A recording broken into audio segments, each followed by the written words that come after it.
Hello प्यारे बच्चों, क्या हाल चाल है आप सभी के। तो देखिए प्यारे बच्चों, अपने चल रहा था फिजिक्स का चैप्टर नंबर 3 विद्युत विभव जिसका नाम है।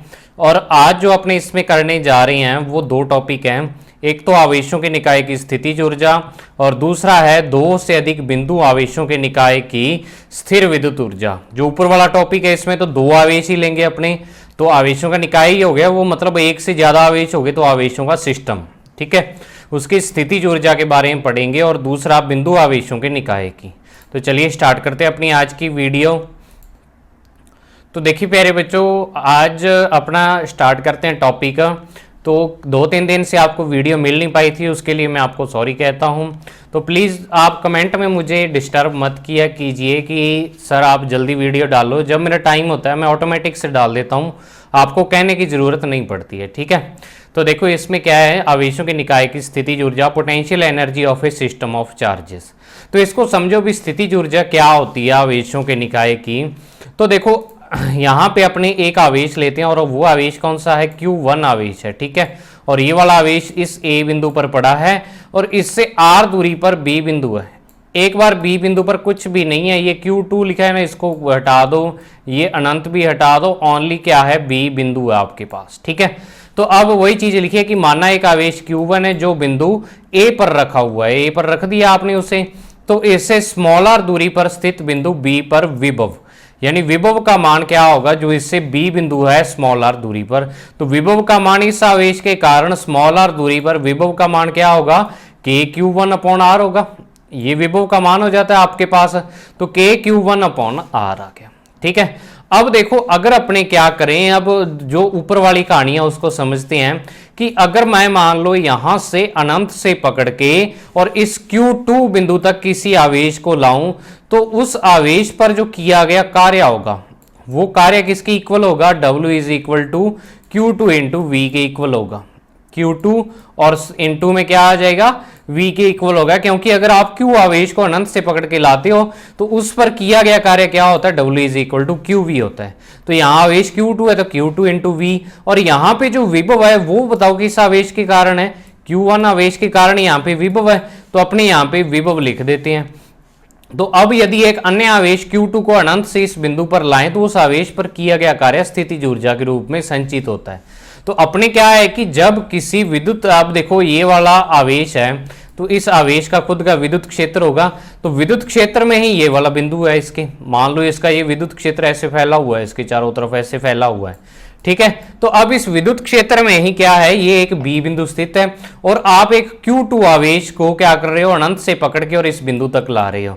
तो उस आवेश को पकड़ के लाने में आपको कार्य करना पड़ेगा और यही कार्य क्या बन जाता है, इस आवेश की स्थितिज ऊर्जा बन जाता है, जो कि अपने को कार्य ऊर्जा प्रमेय बताती है इसके बारे में। ठीक है, तो जब भी आप किसी आवेश को पकड़ के अनंत से और विद्युत क्षेत्र में स्थित किसी बिंदु पर लाते हो तो आपको लाने में जो कार्य करना पड़ता है वो तो वैसे तो क्या होता है, विद्युत विभव होता है, लेकिन वहां पे जो विद्युत विभव में अपने आवेश लेते हैं वो इकाई आवेश होता है बच्चों। ठीक है, यहां पे अपने क्या ले रहे हैं, Q2 आवेश ले रहे हैं, तो इकाई आवेश के कारण विभव जो कार्य होता है वो तो क्या होता है, जो कार्य अपने लिखते हैं इकाई आवेश के कारण V लिख देते हैं विभव। तो अगर मैं Q आवेश के लिए कार्य लिखूं तो W इज इक्वल टू क्या हो जाएगा, QV कार्य हो जाएगा। तो अब यहां पे अगर आप Q2 आवेश ला रहे हो तो इसको लाने में जितना कार्य करना पड़ेगा वो कार्य ही क्या बन जाता है, इस आवेश की ऊर्जा बन जाता है, क्योंकि आपको पता है किया गया कार्य ऊर्जा के रूप में संचित हो जाता है, क्योंकि यह ऊर्जा विद्युत क्षेत्र से संबंधित होती है, क्योंकि आप विद्युत क्षेत्र में ला रहे हो। तो इसे क्या बोल देते हैं, स्थिर विद्युत स्थितिज ऊर्जा कह देते हैं। ठीक है, क्योंकि विद्युत क्षेत्र से संबंधित होती है। और अब जो अपने फिजिक्स पढ़ रहे हैं उसका नाम भी अपने स्थिर वैद्युतिकी है, क्योंकि ये एक स्थिर आवेश से संबंधित होती है। ठीक है, तो इसी तरह अगर मैं यहां पे लिखूं, देखो कि इकाई आवेश पर किया गया कार्य है तो V बराबर विभव होता है और उसका मान KQ/R1 है, KQ/R है। तो अब Q2 आवेश पर किया गया कार्य क्या हो जाएगा, Q2 इंटू V के इक्वल हो जाएगा। तो W is equal to KQ1 Q2/R, यानी इस V की जगह पे क्या पुट कर देंगे, ये वाली वैल्यू आ जाएगी यहाँ पे। ठीक है, तो अपने पास जो कार्य का मान आ जाएगा वो आ जाएगा W is equal to KQ1 Q2/R, और यही कार्य लिखा हुआ है, यही कार्य ही आवेशों की स्थितिज ऊर्जा के रूप में संचित होता है। ठीक है। तो अतः स्थितिज ऊर्जा क्या आ गई आपके पास, के Q1 Q2 अपॉन में R आ जाती है। तो अब बिल्कुल आपने, अगर मैं प्रीवियस ईयर की बात करूं तो आपने गुरुत्वीय स्थितिज ऊर्जा पढ़ी थी, जिसने छठा चैप्टर किया होगा गुरुत्वाकर्षण वाला, तो उसमें गुरुत्वीय स्थितिज ऊर्जा क्या थी, G capital M small M और बटा में क्या आ जाता है, आर आ जाता है कि, और यहां माइनस का साइन आता होता है, ठीक है। क्योंकि क्या होता है कि अब यहां m अगर पृथ्वी का द्रव्यमान ले अपने, तो कोई m द्रव्यमान की वस्तु क्या आती है, m द्रव्यमान की वस्तु को खुला छोड़ दे तो वो अपने आप क्या आती है, पृथ्वी की तरफ आती है, क्योंकि पृथ्वी उसको आकर्षित कर रही होती है। तो मतलब वो खुद कार्य कर रही होती है वस्तु, तो खुद कार्य करने से जो उसकी ऊर्जा है, ऊर्जा में क्या आती है, कमी आती है। तो तभी अपने माइनस का साइन लगाते होते थे यहाँ पे, तो ये आ जाती थी। और बिल्कुल ऐसा ही सूत्र ये वाला है, के Q1 Q2 बटा में R। अब देखो यहां पे जो स्थितिज ऊर्जा का मान है ना, वो गुरुत्वीय स्थितिज ऊर्जा की तरह नहीं होगा, भी नेगेटिव होगा। यहां पे अपने पास आवेश दो तरह के होते हैं, तो तभी जो स्थितिज ऊर्जा का मान पॉजिटिव नेगेटिव उन आवेशों की प्रकृति पर निर्भर करेगा भी कब आपकी स्थितिज ऊर्जा नेगेटिव होगी और कब क्या होगी, पॉजिटिव होगी। और इसका मतलब भी समझते हैं अपने, भी पॉजिटिव नेगेटिव स्थितिज ऊर्जा है क्या। यहाँ पे देखो विभव, कार्य और स्थितिज ऊर्जा वास्तव में एक ही चीजें हैं वैसे तो, क्योंकि इकाई आवेश पर किया गया कार्य विभव होता है, और इकाई आवेश को अगर ला रहे हो तो वही कार्य उसमें स्थितिज ऊर्जा के रूप में संचित हो जाता है। तो विभव, कार्य, स्थितिज ऊर्जा नाम ही इनके अलग अलग हैं, है ये एक ही चीज है बस, ठीक है ना। विभव में इकाई आवेश की कंडीशन आ जाती है, लेकिन स्थितिज ऊर्जा में कोई मर्जी आवेश आपके पास आ सकता है। समझ आया। अब नेक्स्ट देखो क्या है कि अगर मान लो मैं यहां पे कंडीशंस लिखता हूं कि Q1 और Q2 समान प्रकृति के हैं, दोनों Q1 और Q2 दोनों आवेश क्या हैं, समान प्रकृति के हैं। मत तो देखो अगर मान लो दोनों ही पॉजिटिव हो या फिर दोनों ही क्या हो, नेगेटिव हो, तो यहां पे Q1 Q2 अगर दोनों पॉजिटिव हैं तो K और R तो क्या होते हैं, पॉजिटिव ही होते हैं, तो स्थितिज ऊर्जा क्या आएगी, पॉजिटिव आएगी। और अगर मान लो Q1 Q2 दोनों ही नेगेटिव हो तो नेगेटिव नेगेटिव फिर से क्या हो जाते हैं, दोनों का गुणा क्या हो जाता है, पॉजिटिव हो जाता है, तो स्थितिज ऊर्जा फिर भी क्या आएगी, पॉजिटिव आएगी। ठीक है। तो अब क्या होगा, इसका मतलब क्या है स्थितिज ऊर्जा पॉजिटिव होने का, पॉजिटिव का अर्थ है यहां पे मैंने लिखा है कि इस समय हमें Q2 को प्रतिकर्षण बल के विरुद्ध कार्य करके लाना पड़ेगा। मतलब कि आपका मान लो यहां पे Q1 आवेश पड़ा और ये आवेश कैसा है, पॉजिटिव आवेश है, और आप एक दूसरा आवेश पॉजिटिव Q2 आवेश ला रहे हो इसके पास, तो अब ये वाला आवेश क्या करेगा, इस Q2 को क्या करेगा, प्रतिकर्षित करेगा। तो प्रतिकर्षित जब इसे करेगा तो ये खुद तो आ नहीं सकता यहां पे Q2 के पास, तो अपने को क्या करना पड़ेगा, इस पे बाह्य कार्य करके, W बाह्य कार्य करके इसको लाना पड़ेगा धकेल के। तो इससे क्या होगा कि अपने अगर किसी वस्तु पर कार्य करते हैं तो अपने द्वारा किया गया कार्य क्या होता है, धनात्मक होता है, तो यही कार्य इसकी स्थितिज ऊर्जा बन जाएगा, तो स्थितिज ऊर्जा भी इसकी क्या हो जाएगी, धनात्मक हो जाएगी, क्योंकि अपने द्वारा किया गया कार्य क्या होगा, धनात्मक होगा। ठीक है। अब नेक्स्ट क्या है, यानी अपनी वस्तु पर कार्य कर रहे हैं अब, तो वस्तु की ऊर्जा में वृद्धि हो रही है, ऐसे भी कह सकते हो आप भी, आवेश पर आप खुद कार्य कर रहे हो, आवेश को पकड़ के ला रहे हो, धकेल रहे हो, तो मतलब कार्य आप कर रहे हो, खुद कर रहे हो और आवेश पर कर रहे हो, तो जो आवेश की ऊर्जा उसमें वृद्धि होती है वो स्थितिज ऊर्जा क्या हो जाती है, पॉजिटिव होती है। ठीक है। अब अगर बात करूं मैं यहां पे कि Q1 और Q2 दोनों ही विपरीत प्रकृति के हों, यानी दोनों ही क्या हो, विपरीत, या तो एक पॉजिटिव और दो एक नेगेटिव, या ये वाला नेगेटिव और ये वाला पॉजिटिव, तो अब चाहे इन दोनों का गुणा करो चाहे इन दोनों का गुणा करो, क्या आएगा, नेगेटिव ही आएगा, तो स्थितिज ऊर्जा इनकी नेगेटिव आएगी। तो अब स्थितिज ऊर्जा नेगेटिव का मतलब क्या है कि अगर मान लो यहाँ पे प्लस Q1 आवेश पड़ा है और यहाँ से आप माइनस Q2 आवेश ला रहे हो, तो अब आपको क्या करना पड़ेगा, खुद को यहां पे कार्य नहीं करना पड़ेगा, क्योंकि ये वाला जो आवेश है खुद इसके आकर्षण में खुद ही इसकी तरफ आकर्षित होगा और खुद ही क्या करने लग जाएगा, गति करने लग जाएगा।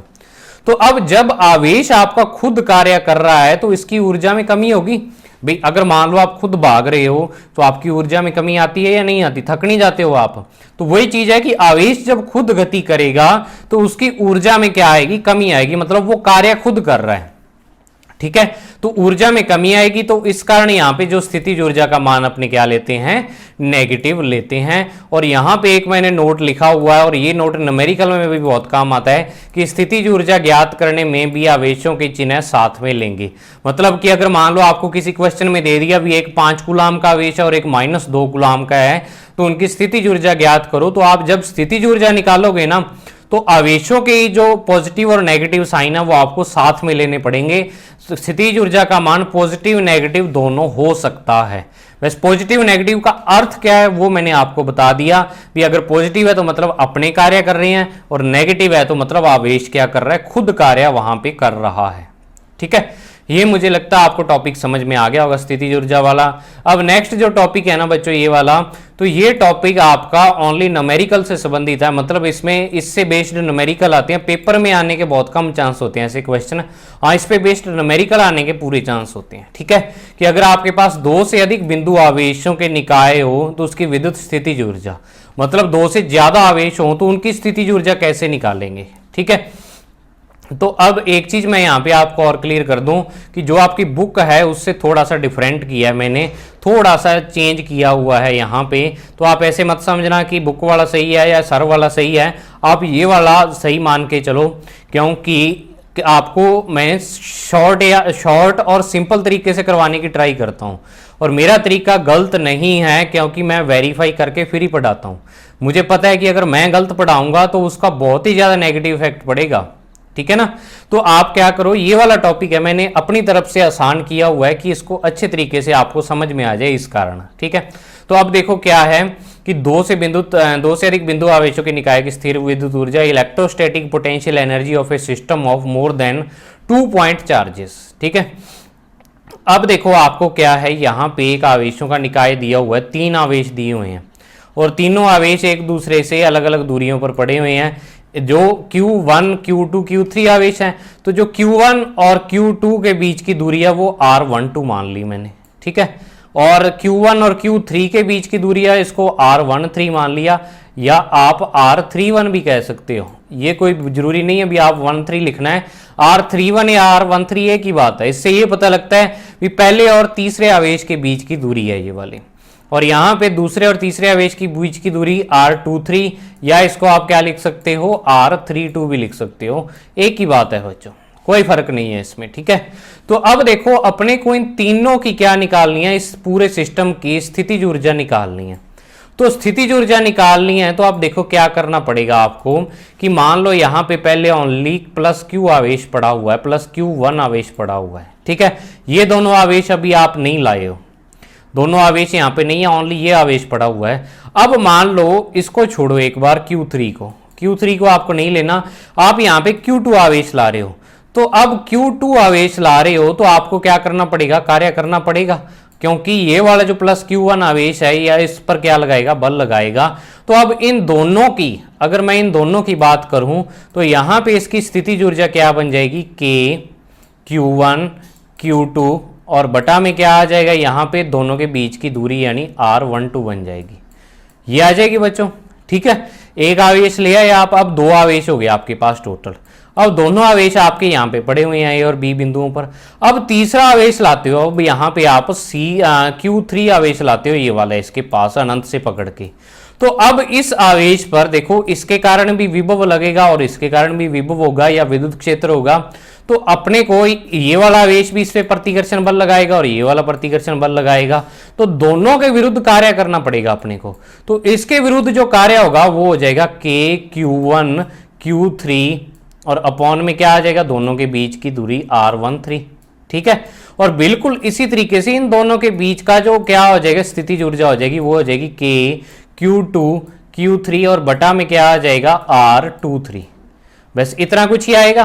तो ये आपके पास यहां पे जब 3 आवेश आ गए तो स्थितिज ऊर्जा के 3 मान आ जाएंगे, 3 मान आ जाएंगे। तो वही चीज मैंने लिखी है कि जब आपके पास 2 से अधिक आवेशों का निकाय हो तो निकाय की स्थितिज ऊर्जा 2 आवेशों से बने युग्मों के स्थितिज ऊर्जा के बीजगणितीय योग के समान होती है। मतलब यहां पे क्या होगा कि इन दोनों आवेशों की स्थितिज ऊर्जा कितनी आ रही है, फिर आपको क्या करना है, इन दोनों आवेशों की कितनी आ रही है, और तीसरे नंबर पे इन दोनों आवेशों की कितनी स्थितिज ऊर्जा आ रही है। इन तीनों का जोड़ कर दोगे, योग कर दोगे, और योग कैसा, बीजगणितीय योग, क्योंकि ऊर्जा एक अदिश राशि है। तो जैसे अपने सीधा मैथमेटिक्स में या गणित में जोड़ते हैं वैसे ही जोड़ आपको यहाँ पे करना पड़ेगा। तो तीनों को जोड़ के और क्या कर दोगे, कुल स्थितिज ऊर्जा सिस्टम की आपके पास आ जाएगी। ठीक है, तो ऐसे आपको निकालना है। तो मैंने डिटेल बता दिया आपको। अब देखो बुक में इसका डेरिवेशन दिया हुआ है सारा, तो वो डेरिवेशन बेटा करने की जरूरत नहीं है आपको। ठीक है, आप यही करो ओनली जो मैंने आपको बता रखा है कि चित्रानुसार ए बी सी बिंदु पर 3 आवेश Q1 Q2 Q3 रखे हैं, तो इस निकाय की कुल स्थितिज ऊर्जा क्या बन जाएगी, U12 U23 और U13। ठीक है, तो अब ये बन जाएगी के Q1 Q2 अपॉन R12, ये Q2 Q3 अपॉन R23 और ये Q1 Q3 अपॉन R13। तो जब आपके पास 3 आवेश आए तो स्थितिज ऊर्जा के कुल कितने मान आए, 3 मान आ गए। अब नेक्स्ट देखो, अगर मैं बात करता हूं 4 आवेशों की, कि अगर मान लो 4 आवेश आपके एक चतुर्भुज के कोणों पर रखे हुए हैं, ये ए बी सी और डी। ठीक है, इस पे Q1 Q2 Q3 और Q4 आवेश रखे हुए हैं। तो अब देखो ग्रुप यहाँ पे कैसे बनेंगे, एक स्थितिज ऊर्जा तो ए बी की हो जाएगी, क्योंकि ग्रुप की स्थितिज ऊर्जा होती है, दूसरी स्थितिज ऊर्जा इन दोनों की हो जाएगी, तीसरी स्थितिज ऊर्जा सी और डी पर रखे आवेश की हो जाएगी, और चौथी स्थितिज ऊर्जा आपकी ए और डी के आवेश की हो जाएगी। और एक देखो यहाँ पे पांचवी स्थितिज ऊर्जा इस Q2 और Q4 आवेश की भी होगी, और छठी जो स्थितिज ऊर्जा यहाँ पे बनेगी वो बनेगी Q1 और Q3 पर रखे हुए आवेश की। तो मतलब यहाँ पे टोटल 6 जोड़े बनेंगे आपके पास, इसके अलावा तो कोई जोड़ा नहीं बनता है, बाकी सब जोड़े आपके पास बन चुके हैं। तो देखो आपके पास क्या बन जाएगा। अब कई स्टूडेंट्स को यहाँ पे ये कंफ्यूजन होता है, वो बताता हूँ कंफ्यूजन। तो ये बनेगी U12 U23 U34 U41 U13 और U24। ठीक है, तो अब कई स्टूडेंट सोच रहे होंगे कि सर यहाँ पे तो U12 है तो U21 भी बन सकता है। तो U21 और U12 एक ही बात है, क्योंकि आप देखो U12 का मान देखो तो के Q1 Q2 अपॉन R12, और अगर मैं U21 का मान लिखता हूं तो के Q2 Q1 अपॉन R21। तो यहां पे जब दिशा ही नहीं आ रही तो अपना स्थिति सदिश वही रहेगा, R की वैल्यू वही रहेगी। चाहे आप देखो R12 का मतलब है भी 1 से लेके और 2 तक की दूरी, और R21 का मतलब पता है यहाँ पे क्या होता है, R21 का मतलब यहाँ पे ये होता है कि 2 से लेके और 1 तक की दूरी। तो दूरी तो बेटा वही रहेगी, लेकिन अगर ये वेक्टर होता फिर इसकी दिशा बदल जाती, भी R12 की दिशा तो ये होती और R21 की ये होती। तो दिशा वाला तो चक्कर ही नहीं है, क्योंकि स्थितिज ऊर्जा कैसी राशि है, एक अदिश राशि है। तो R12 और R21 एक ही चीज है। R12 का मान 10 मीटर है तो R21 का मान भी 10 मीटर होगा, लेकिन जब सदिश में लिखते हैं तो इसका मान पॉजिटिव हो जाएगा और इसका मान नेगेटिव हो जाएगा, ये होता है। तो यहाँ पे सदिश तो लेना ही नहीं है, तो R12 और R21 भी सेम है और Q1 Q2 भी सेम ही है। तो मतलब जो यहाँ पे एक्स्ट्रा सोच रहे हो ना आप, भाई हर एक के लिए ऐसे बनेगा, भी U34 लिखा है तो U43 भी बनेगा, तो वो वैल्यू क्या होगी, सेम ही होगी उसके। ठीक है ना, तो ये वाली चीज और ये वाली U34 और U43 एक ही बात है, तभी मैंने यहाँ पे एक ही लिखा है, ऐसे नहीं भी डबल डबल बार जोड़ दोगे, एक बार ग्रुप बन गया तो बन गया बस। तो आपके पास टोटल जब 4 थे, जब आपके पास 4 आवेश थे तो उनकी ऊर्जा कितनी है, टोटल कितनी स्थितिज ऊर्जाएं आ रही हैं, 6 आ रही हैं। 3 की कितनी आ रही हैं, 3 आ रही हैं। तो अब अपने को एक ऐसा फॉर्मूला सोचना पड़ेगा कि अगर मान लो आपको 10 आवेश कह दे, तो ऐसे बना बना के थोड़ा देखोगे ग्रुप आप, इसका और इसका बन रहा है, इसका और इसका बन रहा है। तो आपसे सीधा ये क्वेश्चन कंपटीशन में खास करके पूछा जाता है, ये क्वेश्चन कि यदि आपके पास इतने आवेशों का निकाय है तो आवेशों के कितने ग्रुप बनेंगे, या फिर स्थितिज ऊर्जा के कितने ग्रुप बनेंगे। ठीक है, तो देखो n आवेशों का निकाय हो तो उसके लिए n-1/2 आवेशों के समूह बनेंगे। मतलब कि n टोटल आवेश है ना आपके पास, तो उसके ग्रुप कितने बन जाएंगे स्थितिज ऊर्जा वाले, n-1/2। अब ये सूत्र सही है या गलत है, इसको चेक कर लेते हैं। भी आपके पास जब 3 आवेश थे तो कितने ग्रुप बन रहे थे, 3 बन रहे थे। तो यहाँ 3 रखो तो 3 और 3 - 1 कितना हो गया, 2 और बटा में 2, तो 2 से 2 कैंसिल, तो कितना आ गया, 3 आ गया। अब 4 के लिए चेक करो तो 4 n की जगह 4 और 4 - 1 3 और बटा में 2, तो 4 3 या 12/2 कितना आ गया, 6। तो मतलब अपना जो सूत्र है वो सही आ रहा है। तो इसके लिए देखो पेपर में आपसे कई बार ये पूछ लेते हैं कि जो अगर आपको 12 आवेशों का निकाय दिया हुआ हो तो उसके लिए स्थितिज ऊर्जा के कितने समूह बनेंगे या आवेशों के कितने समूह बनेंगे, तो आप ये वाला फॉर्मूला निकाल सकते हैं, इस फॉर्मूले से कैलकुलेट कर सकते हैं। अब नेक्स्ट जो सूत्र है भाई, ये सूत्र में भी बच्चों को बहुत दिक्कत आती है, इसको समझ लो कि n आवेशों के निकाय की कुल स्थितिज ऊर्जा, ये n आवेशों के निकाय की कुल स्थितिज ऊर्जा है। इनकी स्थितिज ऊर्जा का मतलब जो n आवेशों का निकाय है। तो यहाँ पे मैंने लिखा है 1/2 सिग्मा j बराबर 1 से n, k बराबर 1 से n, और यहाँ पे लिख दिया k q j q k और r j k, ये लिखा है। अब यहाँ पे क्या है कि जो आपके आवेश हैं यहाँ पे, इन आवेशों का मान अलग अलग होता है। जैसे आपने K Q1 Q2 बटा R पढ़ा था, तो Q के पैरों में अलग चीज आ रही है, और जो दूसरा है आपका दूसरा Q है उसके पैरों में अलग आ रहा है। एक के पैर में 1 आ रहा है, एक के पैर में 2 आ रहा है। तो बिल्कुल वही चीजें यहाँ पे नीचे आ रही हैं, R12 था जैसे, तो वैसे ही मैंने यहाँ पे इसको लिख दिया ये वाली चीज। अब मैंने परिभाषित कर दिया भी J बराबर 1 से n तक है और K बराबर भी क्या है 1 से लेके n तक है। तो अब यहां पे मैंने एक चीज और लगा दी, वो क्या है, वो सबसे ज्यादा दिक्कत करती है कि सर आपने 1/2 क्यों लगाया यहां स्टार्टिंग में। तो सोच सकता है कि कोई बच्चा भी 1/2 क्यों लगाया। इस वीडियो को यहीं फ्यूज करके सोच के देखना आप भी 1/2 क्यों लगाया। आंसर मैं आपको बता देता हूं।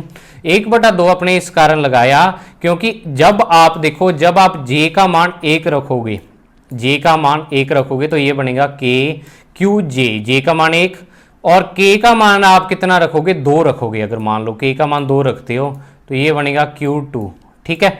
और बटा में क्या बन जाएगा, R, J का मान 1 रखा है तो R12 बन जाएगा, ये बनेगा। अब अगर मैं उल्टा कर दूं कि J का मान तो 2 रखूं और K का मान 1 रखूं, तो फिर ये बनेगा K Q2 Q1, और यहां पे क्या बन जाएगा R21।